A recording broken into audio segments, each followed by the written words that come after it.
अस्सलाम वालेकुम, welcome to सियासत डॉट पी के। आज का कुछ वायरल कंटेंट और उन पर सोशल मीडिया का तज्जिया लेकर आपकी खिदमत में हाजिर हूं। अगर आपको हमारी वीडियो पसंद आए तो लाइक का बटन लाजमी दबाएं, उससे हमारी वीडियो को और ज्यादा स्प्रेड होने में मदद मिलती है।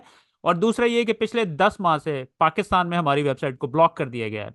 उस हवाले से अगर आप हमें सपोर्ट करना चाहें तो नीचे दिए गए पैट्रियन के लिंक पर या फिर यूट्यूब पर ही मेंबर बन के आप हमें सपोर्ट कर सकते हैं।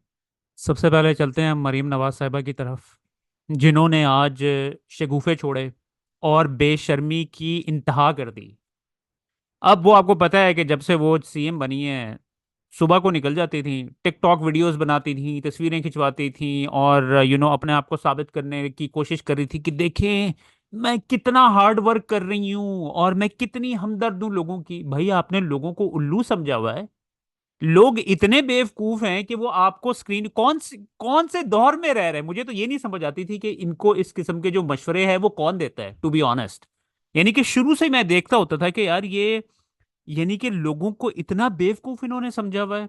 अब सूरत हाल ये है कि वो जो टिकटॉक की वीडियोस बनाती थी वो अब वर्क नहीं कर रही हैं। वो अब वर्क नहीं कर रही। तो अब उन्होंने क्या फैसला किया है, उन्होंने फैसला किया है कि रेस कार्ड खेलने का। आपको पता है ना, ये नून लीग की पहले भी हिस्ट्री के अंदर ये इस तरह की हरकतें करते रहे। बल्कि अभी भी रिसेंटली कोई 4-5 साल पहले ना इस ख्वाजा साद रफीक साहब ने ना इस तरह का ना शगुफा छोड़ने की कोशिश की थी कि जाग पंजाबी जाग, तेरी पग नू लग गया दाग, इस तरह की। तो अब ऑब्वियसली आजकल की जो जनरेशन है वो पढ़ी लिखी है और वो समझती है कि आप इस तरीके से लोगों को डिवाइड नहीं कर सकते। हम समझते हैं कि डिवाइड एंड रूल क्या चीज़ है। और ये पाकिस्तानियों के तो दिमागों में इस तरह के कोई कॉन्सेप्ट ही नहीं है कि जी आपने रेस की बुनियाद के ऊपर आपने ये करनी है। ये तो ये अमेरिका वगैरह में ही मोस्टली होता है, जहाँ पे अफ्रीकन अमेरिकन और जो वाइट लोग हैं उनका इश्यूज होता है। पाकिस्तान में तो हम हमारे दिमागों में ये इस तरह की कोई चीजें हैं ही नहीं है। कराची में थोड़ा बहुत हुआ था एमक्यूएम की वजह से, राइट। वो उनके साथ ज्यादती भी हुई थी, ये भी आप अंडरस्टैंड करें। तो अब ये अचानक इनके दिमाग में ये कार्ड किस तरह आया। मेरी इसके ऊपर थ्योरी पता है क्या है। परवेज रशीद साहब जो है ना, 24 घंटे वो सुबह से लेकर शाम तक मरियम नवाज के साथ होते हैं। मुझे लग रहा है कि उन्हें भी अंडरस्टैंडिंग हुई यार, हमने इतना कुछ कर लिया लेकिन लोग जो हैं वो टस से मस नहीं हो रहे हैं। तो अब क्या किया जाए। अब इसका मतलब है कि ना हम ना, ये जो है ना ऑब्वियसली, उसके बाद दूसरी तरफ सूरत हाल ये है कि केपीके के अंदर तो जिस तरीके से जिस हालात में लोगों ने पीटीआई को जितवाया, 2/3 मेजोरिटी से उनको स्वीप कर दिया है। यानी कि उधर सूरत हाल ये होगी है कि फ्यूचर में नून लीग के लिए एक सीट निकालना भी मुश्किल होगी उधर से। तो पहले तो मैं ना आपके सामने ना उनकी स्टेटमेंट्स रख देता हूँ कि वो क्या क्या क्या कह रही है। कहती है मुझे पता चला धाती डोर खैबर पख्तूनख्वा से बनकर पंजाब आ रही है। अब यानी कि यार ये कोई बात करने की है। अगर खैबर पख्तूनख्वा से आ भी रही है तो आप वहां की उनकी गवर्नमेंट के साथ बैठ के बात करें और उनको कहें कि ये जो है ना चीजें इस तरह नहीं होनी चाहिए। ये क्या है जी, प्रेस कॉन्फ्रेंस के अंदर जी आप इस तरह की इडियोटिक किस्म की बातें करी। आपका क्या ख्याल है पंजाब में लोग आपकी इन बातों के अंदर आ जाएंगे। फिर आगे चल के कहती हैं 9 मई की वजह से पैदाशुदा गैर यकीनी और अदम इस्तेहकाम की वजह से सरमायाकार हिचकिचाहट का शिकार। सरमायाकार इस वजह से हिचकिचाहट का शिकार नहीं है, वो इस वजह से है क्योंकि आपने मैंडेट चोरी करके आप 25 सीटों के ऊपर चीफ मिनिस्टर बनी हुई है पंजाब के अंदर। ये लोगों को है, कोई भी नहीं आपको। ओवरसीज पाकिस्तानी 99.9% जो है वो पीटीआई को सपोर्ट करते हैं। ठीक है, आपका क्या ख्याल है, वो आपने जिस तरीके से चोरी किया, जिस ब्लेटेंट तरीके से आपने चोरी किया, अब वो आपकी आपकी गवर्नमेंट के अंडर आके आपको आपके वहां पे इन्वेस्टमेंट करेंगे। आपने तो अभी तक वो जो अपार्टमेंट्स हैं आपके लंदन में उसका अभी तक जवाब नहीं दिया। आप तो प्रूवन चोर हैं, राइट। तो आप किस तरह एक्सपेक्ट करते हैं कि जी लोग आपके गवर्नमेंट के अंडर आके आपको पैसे देंगे, वहां पर इन्वेस्टमेंट करेंगे। फिर कहती हैं अब माशाल्लाह से उन्होंने जो 9th मेगा इशू था उसको मिला दिया उन्होंने टीटीपी के साथ। जो काम टीटीपी ना कर सकी वो काम एक सियासी जमात ने कर दिखाया। अब आप अंदाजा करें 9th में ने क्या हुआ है। सबको पता है कि वो हमारी स्टेब्लिशमेंट ने उसको स्टेज किया था, पूरी दुनिया को पता है। क्या ख्याल है आपका, इस किस्म की इडियोटिक स्टेटमेंट से आप लोगों को उल्लू बना सकती हैं। उसके बाद जो उनकी जो सबसे शॉकिंग स्टेटमेंट जो उन्होंने दी है ना, यानी कि उन्होंने पंजाब को अलहदा करने की बातें करना स्टार्ट कर दी। ये सूरत हाल बनती जा रही है। पंजाब के लोग तो नहीं इनके साथ खड़े हैं, कोई भी नहीं खड़ा हुआ है। कहती है मोटरवे से जो चाहे पंजाब आ सकता है, ये नहीं हो सकता कि बॉर्डर पर चेक पोस्ट बना दें और बाकी रास्ते खुले हों, दहशत गर्दों और स्मगलर्स के लिए कॉरिडोर बना हो। यानी कि आप, इन्होंने बेसिकली जितने भी केपीके के लोग हैं ना, उनको इन्होंने दहशत गर्द करार दे दिए। क्यों? क्योंकि वो इमरान खान को सपोर्ट करते हैं। तो कहती है कि वो ठीक है। यानी कि इन्होंने इन्होंने बातों बातों में यही बात कर दी है कि भाई अब जो है ना ये, क्योंकि हमने सरवाइव करना है, हमारी पॉलिटिक्स ने सरवाइव करना है और हर सूरत में सरवाइव करना है, तो हमें हमें चाहे अब जो है पंजाब को अलहदा करना पड़े उस हवाले से। यही। और इस बात का आप मुझे बताएं और क्या मतलब निकाल सकते हैं आप। पहले वो डोर के ऊपर उन्होंने बात की, यानी कि वो तो इतनी इडियोटिक बात थी कि जी डोर आ गई है केपीके से। ये कोई बात है? यानी कि अगर आ गई है तो उसको फिगर आउट करे कि भाई कहाँ से इंपोर्ट हो रही है, लेकिन वो इस तरह की कोई बात ही नहीं होगी। केपीके के में अंदर कोई बंदा डोर लगने से वहां पे फौत नहीं हुआ है। पंजाब के अंदर हुआ है, तो वो वहां पे क्यों नहीं इस तरह के इंसिडेंट्स होते हैं? क्योंकि डोर सारी बनती पंजाब के अंदर है। इस हवाले से मुजम्मिल असलम साहब कहते हैं, ये मोहतरमा कहना क्या चाह रही हैं? क्या अब अंदरूनी मुल्क जाने के लिए वीजा लेना पड़ेगा? ये केपीके का नाम लेकर नफरत क्यों फैला रही हैं? इनको अवाम ने मुस्तरद कर दिया है, तो ये अपना बुग़्ज़ निकाल रही हैं। बुग़्ज़ तो पंजाब पर भी निकालें, क्योंकि वहां की अवाम ने भी इन्हें मुस्तरद कर दिया था। मगर फॉर्म 47 की बदौलत आज वहां पर ये काबिज हैं। अवामी मैंडेट पर जब डाका लगता है तो इस तरह के अनाड़ी मुल्क को मजीद कमजोर करते हैं। मैंने आपको बताया था ना कि वो ये जो रेसिज्म वाली जो पॉलिटिक्स है ना, ये पहले से, बहुत पहले से खेलते आ रहे हैं। इस हवाले से ये शाहिद मसूद साहब का क्लिप सोशल मीडिया के ऊपर निकाल के ले आए हैं लोग। ये और बात देखिए। यहां पे बताऊं कि यहां पर जब 90 की दहाई में बेनजीर भुट्टो साहबा जब आई, अब जरा इस बात पे सब तवज्जो दें, ये कितने माशाल्लाह, ये वाकई मैं हैरान हूं कि कोई इस मियां साहब की तरह का कोई लाडला हो सकता है। यानी मियां साहब ने क्या, देखें, एमकेएम का नारा क्या, जीए महाजिर। एक नारा है ना, जीए महाजिर, बस खत्म कि महाजिरों को जीए महाजिर। एक नारा है, कोई जीए बलोच, कोई जीए पख्तून, कोई जीए सिंध, ठीक है ना। इनका नारा क्या था? जीए पंजाबी नहीं था, नारा अजीबो गरीब लगाया। उस जमाने में एक नारा निकला, जो नारा यह था, जाग पंजाबी जाग। एक मिनट यार, होल्ड ऑन, ये क्या हो गया भाई, क्या हो गया? जाग पंजाबी जाग, तेरी पग नू लग गया दाग। अरे क्या हो गया भाई? एक सिंध की वजीर आजम आ गए, आराम से बैठे हैं यार, क्या हो गया है? तेरी पग नू लग गया दाग। यानी इस सिर्फ इस नारे पे गौर करें तो आपको लगेगा जैसे बगावत। वो तो कह रहे हैं, आप लफ्ज देखें ना, वो कह रहे हैं जिए महाजिर, जिए सिंध, भुट्टो जिंदा है, ये करो वो करो, एक नारे की जो भी है ना, जाग पंजाबी जाग, तेरी पग नू लग गया दाग। ओ भाई क्या हो गया खुदा का वास्ता? आप मुल्क के अंदर क्या, वो उस नारे, वो नारा घूमता रहता है लोगों के जहन में आज तक। वो नारा है नहीं है, लेकिन इनके जो ये कर रहे हैं वो फिर निकल के आ जाती है सोच। यानी अब मुसीबत रौला ये है कि अदालत जो है अब वो भी पंजाब है। देखिए ना, पंजाब से जजेस हैं और अदालत तो मुल्क की है, सुप्रीम कोर्ट है, छोड़ दें, मैं तो उसमें जाऊंगा ही नहीं कि रियासती अदारा ने, छोड़ दें। लेकिन अगर इनके मत्थे पीपल्स पार्टी लग रही होती ना, तो इन्होंने वो ही काम कर, और इस वक्त की पीपल्स पार्टी को तो छोड़ दें ना, मैं तो बेनजीर भुट्टो साहब के दौर की बात कर रहा हूं, तो नारा वही लगना था, जाग पंजाबी जाग, तेरी पग नू लग गया दाग। यानी उसमें राजा परवेज अशरफ पंजाब के हैं, उनकी कोई हैसियत नहीं होती, एतजाज हसन की कोई हैसियत नहीं होती, गिलानी साहब की कोई हैसियत नहीं होती, कायरा साहब कहीं साइड पर, पंजाब है तो ये मतलब मुल्क है। मां साहब इस हवाले से कहते हैं, मुल्क भर में तबाही मची हुई है, बच्चे जिनसी ज्यादती का शिकार हो रहे हैं, रोजाना दर्जनों चोरी डकैती की वारदातें हो रही हैं, मईशत तबाह हो रही है। मजीद 1 करोड़ लोग गुर्बत में गिर चुके हैं। 40% कौम गुर्बत में जिंदगी गुजार रही है, गुर्बत की लकीर से नीचे चली गई है, दहशत गर्दी की लकीर आई हुई है। लेकिन हुकूमत 9 मई की रट लगाए हुए है, लोगों पर जुल्म करने पर तुली हुई है। अब मुझे बताएं, 9 मई की क्या वैल्यू है जो पाकिस्तान में आज हो रहा है?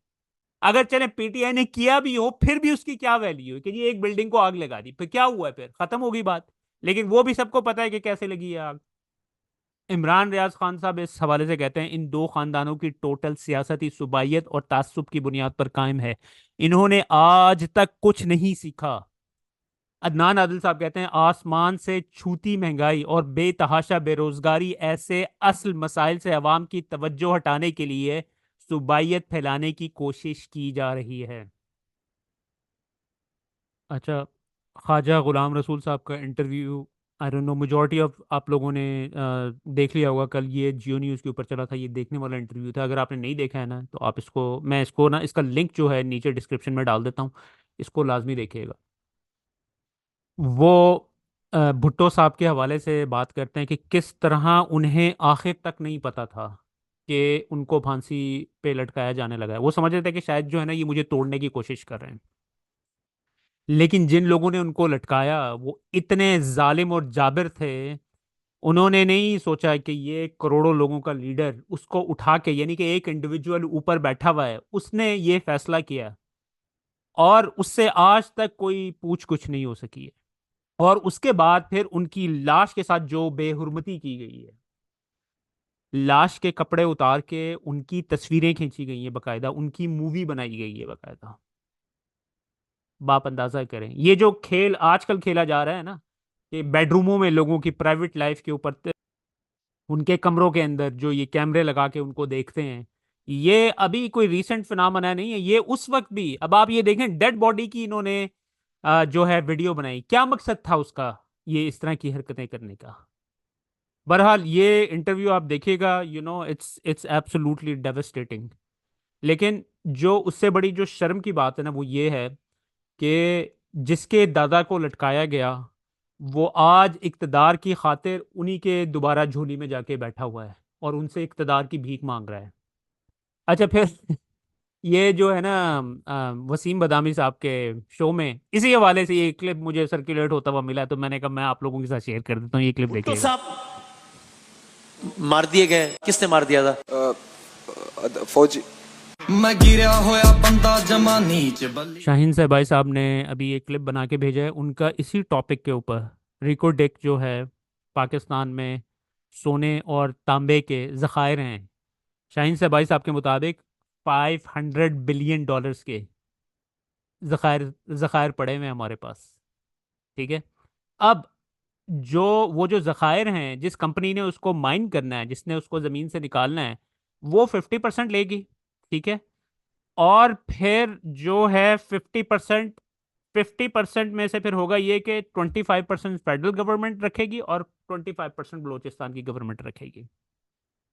अब सूरत हाल ये है कि जो शहबाज शरीफ साहब है, वो इतने डेस्परेट हुए में, सैटरडे को वो जा रहे हैं सऊदी अरब और उनसे $1 बिलियन लेने की खातिर पता नहीं उनको कितने परसेंट जो है सऊदियों के हवाले कर देंगे रिकॉर्डिंग।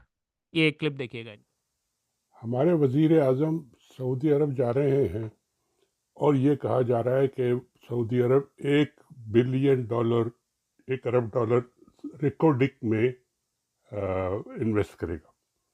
अब $1 बिलियन रिकॉर्डिंग में ऐसा है जैसे ऊंट के मुंह में जीरा, क्योंकि ये प्रोजेक्ट 400-500 बिलियन डॉलर का प्रोजेक्ट है और ये मैंने ही शुरू किया था 2011-12 में, जब इस पे फिर सुप्रीम कोर्ट ने दिया और बाद में जो भी कुछ हुआ। मगर मुझे ये पता है कि जी पहले 4-5 साल इस पे millions of dollars, billions of dollars लगेंगे इसको पूरा तैयार करने में, इसको खोदने में, इसको इवेलुएट करने में, एसेस करने में, मैपिंग करने में। और वो करेगी बैरिक गोल्ड जो कैनेडियन कंपनी है, और गवर्नमेंट ऑफ पाकिस्तान भी उसमें कुछ कंपनी बनाएगी। वहाँ पे सड़कें बनाएगी, वहाँ पे वर्कर्स कॉलोनीज बनाएगी, वहाँ सिक्योरिटी देगी उनको, फौज वहाँ पे खड़ी होगी, एयरपोर्ट बनेंगे ताकि। लेकिन अभी तक जो 2-3 चीज़ें क्लियर नहीं हैं वो बिल्कुल किसी को नहीं बताई जा रही। नंबर 1 कि क्या सऊदी अरब के ये जो 1 बिलियन आएंगे वो कहाँ खर्च होंगे। अभी तो कोई वहाँ ज़मीन पे कुछ भी नहीं है, ये अपने जेब में डाल लेंगे हुकूमत वाले, और ये अपने रिज़र्व में डाल लेंगे और कहेंगे हमारे रिज़र्व बढ़ गए, और ये और खा पी जाएंगे। और उसके बाद जब बैरिक गोल्ड अपने पैसे लाएगी तो वो उस पर खर्च करेगी। एक तो ये बात। दूसरी बात ये नहीं बताई जा रही कि जी इनका एग्रीमेंट है क्या, इसमें क्या बैरिक गोल्ड को ये इजाज़त दी गई है कि वो वहाँ से सोना और तांबा निकाले और बगैर रिफाइन किए वहीं रिफाइनरी पाकिस्तान में लगेगी, या ये पूरा का पूरा बगैर रिफाइन किए अपने जहाज में डाल के बाहर ले जाएंगे, वहाँ से फिर रिफाइन करके बताएंगे कि इसमें इतना सोना निकला, इतना गोल्ड कॉपर निकला और ये निकला। अगर ये दूसरी सिचुएशन है तो ये तो फिर एक टोटल फ्रॉड है। इसमें तो पाकिस्तान का बेड़ा गर्क टोटल होगा, जैसे सैंडक के कॉपर प्रोजेक्ट में हुआ था। अगर रिफाइनरी लग रही है यहाँ पे और रिफाइन होगा यहाँ पे, ये सारा जो मलबा निकलेगा उसमें से सोना और कॉपर निकालना अलग एक प्रोजेक्ट होता है, वो निकलेगा और यहाँ रिफाइनरी लगेगी, उसमें रिफाइन होकर जब बाहर आएगा और फिर पता चलेगा कितना सोना है और कितना कॉपर है, और उसका फिर हिसाब होगा कि ये 50% बैरिक का है और 50% पाकिस्तान का है, उसमें से 25% बलूचिस्तान का है, 25 इनका है, और अब 25 पाकिस्तान का जो है फेडरल गवर्नमेंट का, उसमें से सऊदी अरब का भी 1 बिलियन आ गया। तो अब ये कितना परसेंट बनता है ये अभी नहीं बताया किसी ने। ये सारा एक बहुत बड़ा घपला गड़बड़ घोटाला है। इसके लिए लोगों को बैठ के सब पूछना चाहिए कि जी ये हो क्या रहा है, ज़रा डिटेल बताएं। पैसे तो आप लेके खा जाएंगे, उसके बाद होगा कि आप फंसा के चले जाएंगे, आप तो भाग जाएंगे, उसके बाद भुगतेगा कौन? तो ये डिटेल ज़रा मिलनी चाहिए और सब लोगों को शोर मचाना चाहिए कि जी ये इसमें डिटेल्स क्या है, और हमें बताया जाए कि जी इसका क्या होगा। इस पे और भी बात करेंगे मजीद आगे चल के शाहिद आफरीदी तो अब शाहिद आफरीदी साहब कह रहे हैं कि यार मैंने गालियां सुननी है लोगों से, तो क्यों ना मैं वाकई पॉलिटिक्स के अंदर आ जाऊं, और फिर जो है ना, जो फिर लोगों ने कहना है कहते रहें, चलें कोई कुछ ना कुछ तो मेरा बनेगा। कहते हैं आज उन्होंने जो स्टेटमेंट दी है, कहते हैं दिल चाहता है सियासत में आऊं और पाकिस्तान में कुछ करूं, लेकिन मेरे बड़े मुझे सियासत में आने से मना कर रहे हैं। अपने बड़ों को कहता हूं कि अगर हम जैसे लोग सियासत में नहीं आएंगे तो तब्दीली कैसे आएगी। बेशरम आदमी, 8 जमातें पास है, क्या तेरा एक्सपीरियंस है? आपका जो क्रिकेट के अंदर भी रिकॉर्ड आपको सबको ही पता है कि आप कितने काबिले भरोसा थे। आप जो है पिच को खराब करने में, पाकिस्तान में वो जो फैसलाबाद में हुआ था, इनकी हरकत आप सब लोगों को याद होगी। उसके बाद ऑस्ट्रेलिया में गेंद खाने लग गए थे मैच को रिग करने के लिए। जब आपकी तालीम इतनी होगी तो आपकी सोच भी उतनी ही होगी ना। तो आप क्या पॉलिटिशियन में आपकी औकात है ये सियासत में आने के लिए? हसन निसार साहब इस हवाले से कहते हैं 1001 शाहिद आफरीदी आ जाएं तो भी इमरान खान का शहर नहीं तोड़ा जा सकता है। शाहिद आफरीदी वो मटेरियल ही नहीं, इमरान का शहर तोड़ने का तो सवाल ही पैदा नहीं होता। ये क्या कंपैरिजन है इस बंदे का, जिसने 8 जमातें भी नहीं पास की हुई हैं, और वो एक दूसरा बंदा है जो कि जिसने ऑक्सफोर्ड यूनिवर्सिटी से पढ़ा हुआ है, और फिर उसने 26 साल मेहनत की, ग्रेजुअली आहिस्ता आहिस्ता आहिस्ता सीढ़ियाँ चढ़ के इस लेवल के ऊपर पहुंचा है। ये समझ रहा है कि इसको जो है मिलिट्री की बैकिंग की वजह से इसको उठा के प्राइम मिनिस्टर बना देंगे। इससे एक सीधी लाइन तो बोली नहीं जाती शाहिद अफरीदी से। अच्छा जी, उसके बाद फिर आपने गार्डियन का आर्टिकल पढ़ ही लिया होगा कि इंडिया जो है पाकिस्तान में अपने टारगेट को अकॉम्प्लिश करता है, वहाँ पे कत्लो गारत करवाता है। ठीक है, इसकी जो वेरिफिकेशन है वो इंडियन जो वजीर दिफा हैं उन्होंने इसकी वेरिफिकेशन कर दी। कहते हैं पाकिस्तान में घुस कर मारेंगे। ठीक है, अब टोटल 20 लोगों को मार चुके हैं ये। यानी कि अब आप अंदाज़ा करें कि हमारी इंटेलिजेंस एजेंसीज की ये औकात है कि एक नहीं, दो नहीं, 20 बंदे मार चुके हैं वो, और ऑलरेडी पता नहीं कितने प्लान करके बैठे हुए होंगे। ठीक है, लेकिन हमारी इंटेलिजेंस एजेंसीज क्या करती हैं, वो उनके, क्योंकि वो अब वो आप मुझे बताएं ना, वो दुश्मन के साथ लड़ाई करेंगे या फिर जो लोगों के कमरों में उन्होंने कैमरे लगाने हैं, उनकी वीडियोस देखनी है बैठ के, उनके ऊपर जुल्मो सितम करना है, पाकिस्तान की पॉलिटिक्स के अंदर मैनिपुलेशन करनी है, पाकिस्तान में सियासत करनी है। वो क्या करे? वो एक काम कर सकते हैं ना, दुश्मन के साथ लड़ें या फिर अपने लोगों के साथ लड़ें। तो लगता है ऐसा है कि वो उन्होंने डिसाइड किया कि वो अपने लोगों के साथ ही लड़ेंगे। शोएब शाहीन साहब कहते हैं जिले शाह को जहां मार के फेंका गया वहां का कैमरा खराब, कोर कमांडर हाउस का कैमरा खराब, जीएचक्यू का कैमरा खराब, और अब पेशे खिदमत है लेटर बॉक्स का कैमरा खराब, और गंदी फिल्में बनाने वाला कैमरा बिल्कुल ठीक है। आज शहरयार खान अफरीदी साहब बड़ा गरजे बरसे हैं। कहते हैं पार्टी के अंदर के लोगों को पैगाम देना चाहता हूं। मैं चुप हूं, मुझे बोलने पर मजबूर ना करो। तुम्हारे बाप की पार्टी नहीं है जिन्होंने कुर्बानियां दी, जिनकी माओ बहनों बेटियों की इज्जतें उछाली गईं, और तुम अकेले बैठकर फैसला करोगे? आपके ख्याल में किन की बात कर रहे हम हैं? पार्टी के अंदर भी सबको मैसेज दे रहे हैं, ये अवाम तैयार बैठी है। हम मैं अभी तक खामोश हूं, मुझे फटने पे मजबूर मत करे। ये तुम्हारे बाप की पार्टी नहीं है।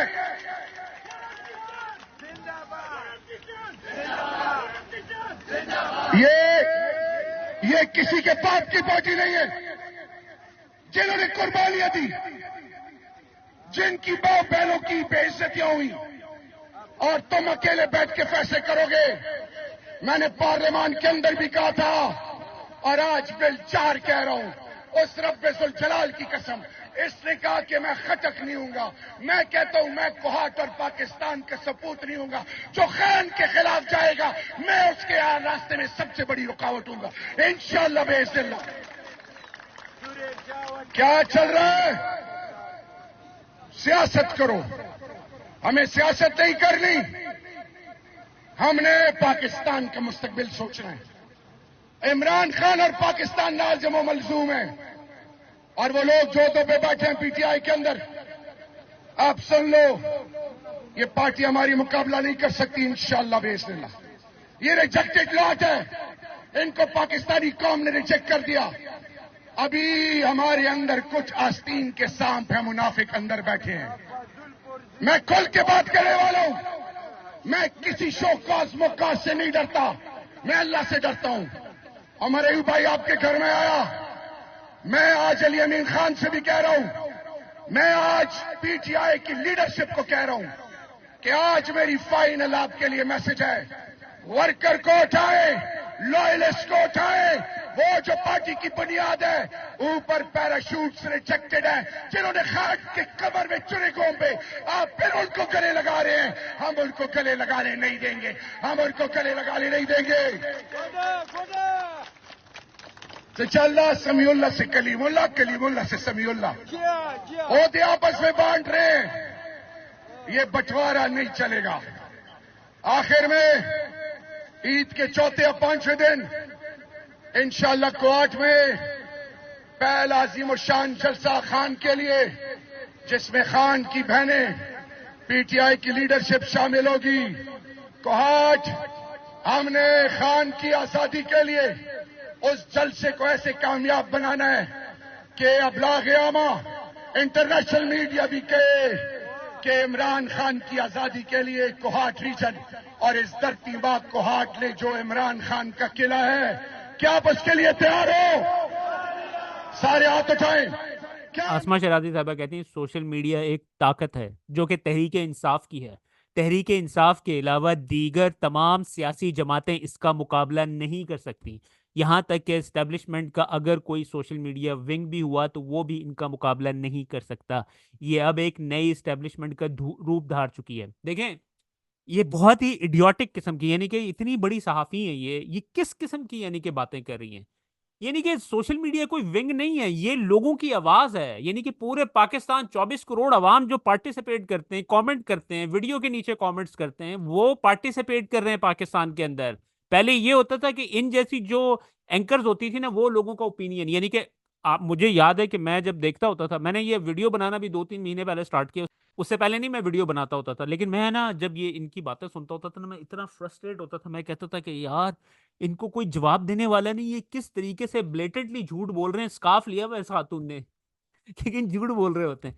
तो ये कोई सोशल मीडिया विंग शिंग कोई भी नहीं है। यानी कि आपने अपने सोशल मीडिया के, पीटीआई ने अपने सोशल मीडिया के ऊपर अकाउंट बनाए हुए हैं जी। आप वहाँ पर मिसाल के तौर पर ट्विटर के ऊपर, इंस्टाग्राम के ऊपर, हर जगह के ऊपर वहाँ पे पोस्टर लग रही होती हैं, लेकिन जो नीचे लोग पार्टिसिपेट कर रहे होते हैं वो कौन है? वो आम आवाम है। उनकी पार्टिसिपेशन की वजह से आप सोशल मीडिया बड़ा होता है। अगर विंग बनाने की बात है ना, तो विंग तो कोई भी बना ले। अब सबसे ज्यादा रिसोर्सेज तो हमारी एस्टेब्लिशमेंट के पास हैं। वो 10,000 बंदे को हायर कर ले, वो फिर भी सोशल मीडिया पे ये पीटीआई वालों का मुकाबला नहीं कर सकता। ये समझने की बात है। आई डोंट नो ये किस किस्म की इडियोटिक किस्म की जो है वो इसकी एक्सक्यूजेज और एक्सप्लेनेशंस दे रही हैं। शेर अफजल मरवत साहब कहते हैं, अगर मेरी वजह से पार्टी में इंतशार फैल रहा है, अगर मेरी वजह से पार्टी को नुकसान हो रहा है, तो मैं पार्टी से जाने के लिए भी तैयार हूँ। देखें, मैं ना टू बी ऑनेस्ट, मैं पर्सनली जो है ना मरवत साहब के ऊपर मैं डाउट नहीं करता हूँ, ठीक है, लेकिन वो जिस तरीके से बिहेव कर रहे थे ना, यानी कि वो कहते हैं कि जी मैंने वही आसमा शराजी वाली बात को ही मैं आगे लेके चलता हूँ कि जी मैंने विंग बना लेना है, अपना सोशल मीडिया का विंग बना लेना, और मैं ये पीटीआई के सोशल मीडिया आप नहीं मुकाबला कर सकते हैं। अगर आपको क्रिटिसाइज कर रहा है ना कोई सोशल मीडिया के ऊपर, उसका आप लॉजिकल जवाब दें, वो बात खत्म हो जाएगी। सोशल मीडिया के साथ कोई भी नहीं मुकाबला कर सकता, आपके सामने ही है क्या सूरत हाल है। तो ये इनका बयान है, ये सुनिए। अगर मेरी वजह से नुकसान हो रहा है पार्टी का और कोई पोलराइजेशन पैदा हो रही है या पार्टी में इख्तिलाफात की खबरें गर्म हैं, तो आप मुझे रिलीव कर दें और उनको मौका दे दें, वो आ जाएं, क़यादत करें, एहतजाज करें। ये मैंने खान साहब को कहा हुआ है और मैं अभी भी आपकी तवज्जो से भी कहता हूँ, ये जो काज हैं, ये काज बड़ा मुश्किल है, बड़ी मेहनत करनी पड़ेगी और बड़ा दिल गुर्दा इसके लिए दरकार है कि आप देख रहे हैं कि वास्ता किन लोगों से पड़ा है, 2 साल में इन लोगों ने क्या किया आवाम के साथ, और हमें नजर आ रहा है कि ये जो एहतजाज होगा ये कोई हमें आराम से एहतजाज तो करने नहीं देंगे।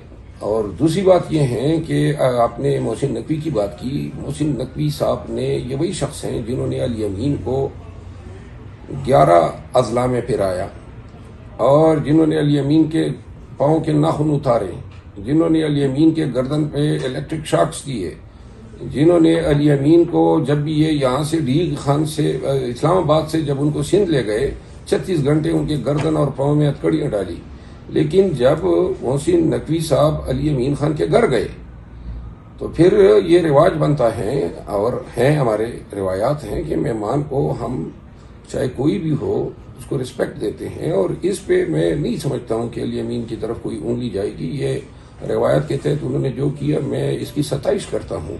अलबत्ता उसके बाद नजम सेठी साहब कहते हैं, नजम सेठी साहब जो है ना, मैं टू बी ऑनेस्ट मैं इनका प्रोग्राम अक्सर इसलिए देख लेता हूँ क्योंकि मुझे पता है ये ना इस्टेब्लिशमेंट की ज़बान बोलते हैं, तो एज अ रिपोर्टर जो है ना मैं इनका शो देख लेता हूँ, तो ताकि ना मुझे समझ आ जाए कि दोनों तरफ क्या सोच चल रही है। तो अब ये कहते हैं कि जी इमरान खान 2 साल तक जेल से बाहर नहीं निकल सकता। इनकी अभी तक इन्होंने जो हमें पिछले 2 साल कहानियां सुनाई है ना, जो इस्टेब्लिशमेंट कहती थी कि हम ये कर देंगे, हम वो कर देंगे, हम फलाना कर देंगे, तो इनकी एक बात भी सही दुरुस्त नहीं हुई है। तो अब ये 1.5 साल की बात कर रहे हैं कि जी इमरान खान को जेल में हमने रखना है और उसके बाद बस फिर देखेंगे कि क्या होना है, उससे पहले इमरान खान बाहर नहीं आएंगे। ये बिल्कुल रिडिकुलस बात है। अब तक जो सारी बातें इनकी गलत साबित हुई ना, ये भी इनकी गलत बात साबित होगी, क्योंकि आई थिंक पीटीआई को जो है अब मोमेंटम मिल रहा है। ईद के बाद लोगों ने और ज़्यादा प्रोटेस्ट करना स्टार्ट कर देने हैं, अदालत की तरफ से भी अब थोड़ी सी उनको सपोर्ट मिलेगी, तो चीज़ें बेहतरी की तरफ जाएंगी। और मेरे ख्याल में पीटीआई की ये अटमोस्ट प्रायोरिटी होनी चाहिए कि इमरान खान को जेल से बाहर निकालें, उसके अलावा और कोई चीज़ बाकी सारी चीज़ें बाद में आती हैं। इसी वाले से ये हामिद मीर साहब का भी क्लिप जो है ना सर्कुलेट कर रहा है, ये इत्तफाकन ही मुझे मिल गया, इसमें भी यही बात कर रहे हैं कि वो ये जो लोग बातें करते आए ना एस्टेब्लिशमेंट के, उनकी एक बात भी सही साबित नहीं, उनके तजिए सही साबित नहीं हुए। मसलन तजिया ये था कि ये इमरान खान जो है जब ये हुकूमत से निकलेगा तो उसके बाद ये 2-3 दिन भी सियासत में सर्वाइव नहीं करेगा, वो उसने सर्वाइव कर दिया। फिर कहा गया जब ये पकड़ा जाएगा तो 1 घंटा ये जेल में नहीं निकालेगा और ये माफ़ी मांग के बाहर आ जाएगा, वो भी हो गया। फिर कहा गया जी आप इनसे बल्ले का निशान ले लें, और बहुत से जो हमारे दोस्त हैं जैसे फैसल वाडा साहब हैं, वो 3-4 महीने से ये अनाउंसमेंट कर रहे थे बकायदा जगह जगह पे कि तहरीक इंसाफ से बल्ले का निशान ले लिया जाएगा और इमरान खान इलेक्शन में नहीं होगा। ये बार बार वो कह रहे, वो कहते थे ना बल्ला होगा ना खेलने वाले होंगे। अच्छा, तो अब उनकी बात सही साबित होगी ना। तो साथ में उनके जो हमनवा थे वो ये भी कहते थे कि ये पीटीआई बिखर जाएगी, ये खजां के पत्ते हैं, खजां के पत्ते की तरह, ये कोई इधर पता चला जाएगा, कोई उधर चला जाएगा। तो ठीक है, इमरान खान की जो काबीना थी वो बिखरी है, वाकई खजां के पत्तों की तरह बिखरी है, लेकिन इमरान खान की असल ताकत जो है वो उनकी काबीना तो नहीं थी ना, उनकी असल ताकत तो थी ये जो उनके वोटर हैं और उनके सपोर्टर हैं। राजा साहब देखें, बात यह है कि अभी तक तो हमारे बहुत से जो तजिए हैं वो, हमारे का मतलब है कि अक्सर